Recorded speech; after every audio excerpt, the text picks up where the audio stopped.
name is Melanie, and today I'm talking to Amanda Thurlow, events industry content creator, about all things social media and the importance of it.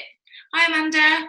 Hello, you okay? Yeah, I'm good, thanks. Are you? Yeah, not too bad, thank you. Good. Thanks for joining us at No Sheer problem. Edge Training.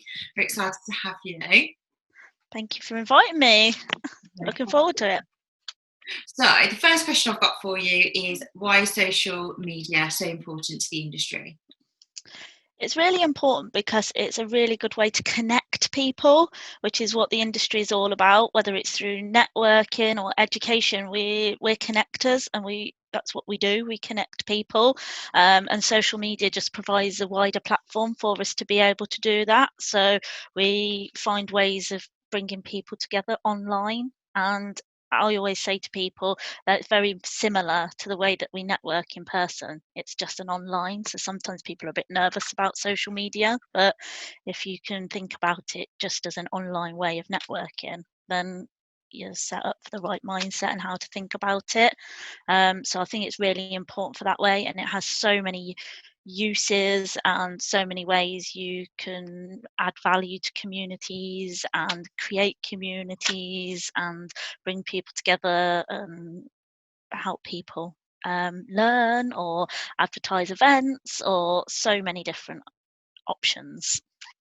Yeah, and so relevant for right now as well. Exactly. Yeah, Yeah. I think it's definitely seen more of a boom, and people have sort of realised the opportunities a little bit more because they've had to. So, they've really seen that opportunity to connect online with people, and I think that will show when we go back to business as usual. People will sort of keep that on in mind and be able to use social media more in their business because they'll see the advantages of it at the moment. Yeah, definitely. I know that I'm using it a lot more. So I have to charge my phone at like mid-afternoon now, whereas I never have to think about charging my phone throughout the day before. Yeah. Um, so how do you think it's best to use social media from a ticketed and, like a corporate event perspective? Yeah. Well, I think there is the obvious way. The obvious way is to promote and sell tickets to events online. So it's easy enough to kind of push out those buy your ticket now, follow this link kind of stuff. So that's the first and most obvious way. But I'd also recommend using it as alternative ways as well. So think about your events more widely. So what do you want people to know about your event? Who's going to your event? And there's all different ways you could host sort of webinars or chats like we're having with experts that are going to be speaking at your event, just to kind of enrich the content that you're providing about your event, because it's really boring to be sold to all the time continuously. So you just want to kind of mix it up, so you've got lots of different, you could have quotes from people that attended last year. You could have helpful tips if it's sort of a large scale event. People often sort of put together ideas for how they recommend sort of attending the event, sort of top tips to get the most out of the event, things like that. So it's really worth speaking to that community if you've got that existing community of people that attend your event regularly, and those kind of industry experts as well, and kind of getting them to speak out and say why they'd look to attend the event and that kind of thing, just so you've got some really different but engaging content and it's actually helpful. So rather than sell, you're adding value and providing useful content for people as well, and that in turn shows what your event is about and makes it more attractive. That's really helpful to know. Thank you. So how do you see social media changing the events industry? Well, I think it has changed it already quite a bit, because of those things itself. So you can connect online. It has provided free channels for people to be able to sell their tickets and things. And like we were saying, really, I think, as everybody's sort of pivoting to virtual at the moment, they're really seeing those digital opportunities as well. So really seeing the opportunities to integrate social media and digital through the different channels that you've got available. So it is, it's just sort of thinking creatively, I think. So I think people like we're doing now, we're Yeah. having this chat on Zoom, but we're also sharing it on the different LinkedIn and Facebook Mm. and the different channels as well. So it's you utilizing those channels and finding ways that they work best for you as well. So and continuously social media is always coming up with um, new ways to do things, or whether that's sort of new emojis that you can add to your content, or whether that is new features in the different apps that you can use. So there's always innovations happening, and every time there's an innovation, it's about looking at how you could use that and what benefit it would have to your social media content. Yeah, I'm absolutely loving like the polls that you can use on Facebook and Instagram stories, and what do you think, this or that, this dress Yeah, or this dress, yes or no, and yeah. it's such a good way of getting data.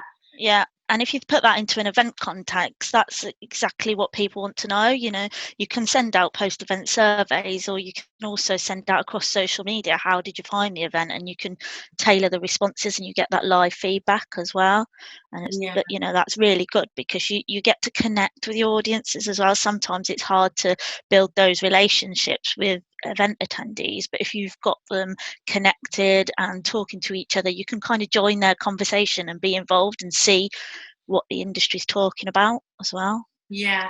It would actually be really interesting, just with you saying that, to see if there's anybody who knows about the interaction level and if they get more of an uptake on social media, because I'd be more inclined to kind of quickly answer something on an Insta story over completing a survey monkey. Have you seen Yeah. anything with that? Not specifically, no, but it is that finding out where your audience is. And I think as an event planner myself, probably the challenge is finding that one platform that all your audiences are on. I think the value in sending out a link to something like SurveyMonkey is that everybody accesses it, where the challenge you've got doing it via one platform or another is not everybody's on Instagram and not everybody's on Twitter, or vice versa. So that is a bit of a challenge, but it is still good feedback, because you could always cross-reference with your SurveyMonkey data, and then Yeah, you might capture people on those social channels that you didn't necessarily capture via your SurveyMonkey data. So, yeah, and it's those native platforms. It's like when people are native to the platform, it's not somewhere else they've got to go and check. yeah, So it's something they're already on, they're already using, they'll be scrolling past or flicking through or whatever. It's just a tap or a click, and it's very like I said, it's a native thing, so they're used to doing it. So they haven't got to download something else or log into another platform or anything like that. They can just respond to how they interact with other content from other channels as well. yeah. Amazing. So, how do you use social media to keep on top of industry trends? Um, it's following industry influencers. So it's, there's all most of the sort of media publications all have their online channels, and they're sharing a lot of their content as well, and their stories that they're putting in the magazines. It's really good to get those a lot faster. So before social media, people had to wait every week, every month or whatever for publications, but you're getting multiple updates a day from those publications. So that's really useful to keep on top there. Also, it's really useful just to follow others that are in the industry doing similar things to you. So, you can see what other people are talking about, what challenges they're having, or what things they're involved with, and that kind of thing. So, I do think the social media does bring together a very community based thing. And I always think, like I was saying, how it's very similar to networking as well, is about surrounding yourself with those people, learning from them, sharing ideas with them, and just getting involved with the conversations. And, there's Twitter chats and, like you said, Instagram stories and things like that you can interact and get involved with, and you can learn and share with as well. So that's really useful. Obviously using the industry hashtags as well, so you can use the hashtags, and that basically brings all the conversations together under that hashtag. So everybody's talking about different things, but all within the event industry. So if they use hashtag event profs, then you search that, you can see everything that's being talked about Yeah. using that hashtag. So that's really useful as well, just to keep an idea of what's happening. Yeah, really good point. So actually, yeah, I do all of those, and it's just such a good way to keep on top of the latest bits and pieces coming out. Yeah, definitely. Yeah. So my last question before we go on to questions from our guests Yeah, is, what would your top 5 tips be for the top using social media effectively? the top one would be to not be nervous about it, because I know sort of a lot of people are kind of like, oh, I don't know what I'm doing, or I haven't posted before, I'm not really sure. But that's it. It's just something you kind of get used to. When emails first came out, people were used to handwriting. They weren't sure about this electronic equipment kind of thing, but people got Modern used to it. tale. People got used to it, and now it's like nobody operates without emails. So it's just giving it a go, being creative with it, play with it, have fun with it. Try, use all those tools and apps and things that are available to you, and try and make it fun, because people want to be educated, entertained, and informed as well. So try and get that balance across that as well. Like I said, follow influencers and the media as well to keep on top of the trends, and also use the hashtags as well. Is that 5? I think that's Yeah. 5. It's probably more than 5. So, if it's okay with you, Amanda, I've got a couple of questions for our guests. So, the Yeah. first one, are there any tools you would recommend to integrate social media into live events? Is there a platform that can monitor all social feeds and send information to event organisers? I haven't actually done this, but I know that there are quite a few. If you, again, if you use the EventProfs hashtag and search it on Twitter and places like that, you'll find quite a few people are doing webinars and things on pivoting to virtual and turning your live events into virtual events. So I Yeah, guess they'd have quite a lot of information on that. I know things like Hootsuite are quite good for scheduling things, and you can get reports and things from them as well that will tell you sort of how many people have been using hashtags, or how many people have joined in a conversation if it's a Twitter chat, or what the feeling amongst people are on your channel and things like that. But how that relates to virtual events, I'm not quite sure. But yeah, yeah, like I said, there's plenty of stuff out there at the minute. Now is the time to find that out. yeah, definitely. And there's obviously the standard Twitter walls that we see, Twitter Yeah, feeds, the hashtags that you tag, and then it goes off to print, and you've got your magnet with your face on, and the event yeah, thing, and there's all of those kinds of things. yeah. Um, so, do you think social media and digital communication will or has replaced certain types of meetings and events? I don't know about replaced. I think it's enhanced it, definitely, because it's helped create that community, because it's helped people stay in touch outside of those events as well. So even if it's through LinkedIn or whatever, people are connecting whilst they're at events, and it's helped continue that networking. So you've got that opportunity to kind of, rather than say it was an annual conference, you only see that person every year, where you're actually keeping in touch with them.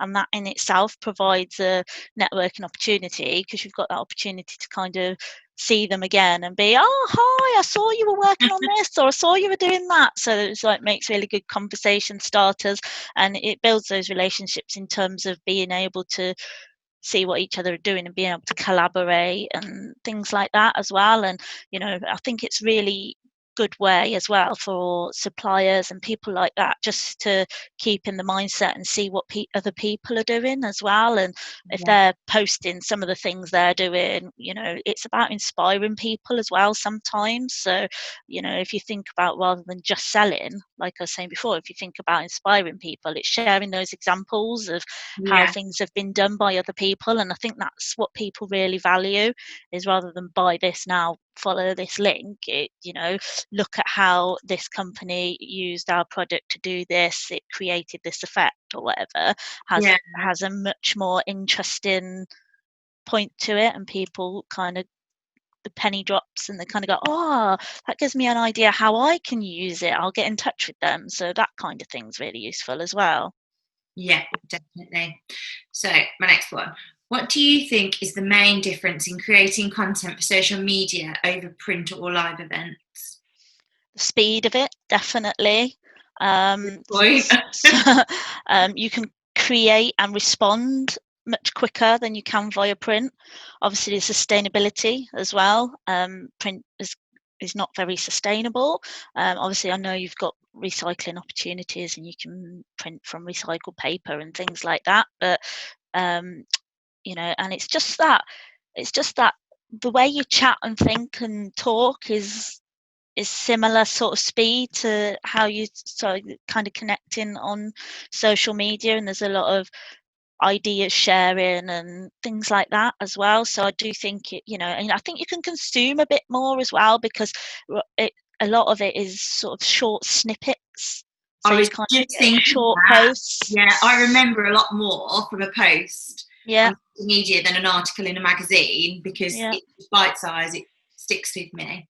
Yeah, and you've got the opportunity then. You've usually got links, like if I'm writing about my blog, I'll do a short sort of introduction to it and then a link to the full blog. So it's up to people whether they want to go and have a look and read the rest of it, whether it sparks their interest or not. Yeah. So, in terms of sparking interest, would you agree or disagree on a picture being worth 1,000 words? Definitely. I very rarely post without a picture, because it does tell the story about sort of what it's going to be about. And I use pictures a lot just to capture them, and everybody's picture tells something slightly different. Sometimes I've been out with people and they're like, "Why are you taking a picture of that?" And it's I mean, yesterday it was National Tea Day, and I found a picture that I'd taken of a cup of tea when I was setting up at the Hilton in London. And at the time, people were like, "Why are you taking a picture of your cup of tea?" Yeah. But it told the story. Yesterday it was National Tea Day, and it was memories of being at an event and setting up, and can't wait to kind of get back. And it's just that shared feeling with other event planners and things as well that people connect with and stuff. So again, like I said, it's not always about selling or signposting or whatever, but it's just sharing those common ideas and thoughts and feelings as well. Well, those teas and coffees on set-up days are precious, aren't they? Exactly, yeah. So, I think this is probably the last question, if it's all right with you. What is your prediction of the way social media will be used in the next 20 years? 20 years. I know. Wow. um Holograms coming out of your phone. Yeah, it's really hard to tell because it all depends on the way technology changes. Yeah. And like I was saying, like, there's stuff coming out continuously that I'm always sort of looking at and thinking, how can I use this? So yeah, 20 years is a massive, massive prediction. So, but yeah, no, there's lots of different, all the time. There's lots of AI and things like that are really sort of changed the way we use social media from a business perspective and things as well. You've got stuff like Facebook Messenger for businesses and things like that. So, automatic responses and stuff like that really give people the opportunity to be able to manage their responses, and you can set up FAQs and things and stuff like that really kind of helps people. And I was looking on Facebook today, and they've released a load of tools for businesses as well to help them through the COVID-19 response, and they've got templates and things that are set up and they're really easy. So it's responding continuously all the time. I think video is, for a long time, video has been, although pictures are worth 1,000 words, video is worth even more because it's live. It's people can hear you, see you, speak to you, they get to know you. So there's, and platforms like TikTok and Do you think we'll Instagram. start to see businesses move towards TikTok?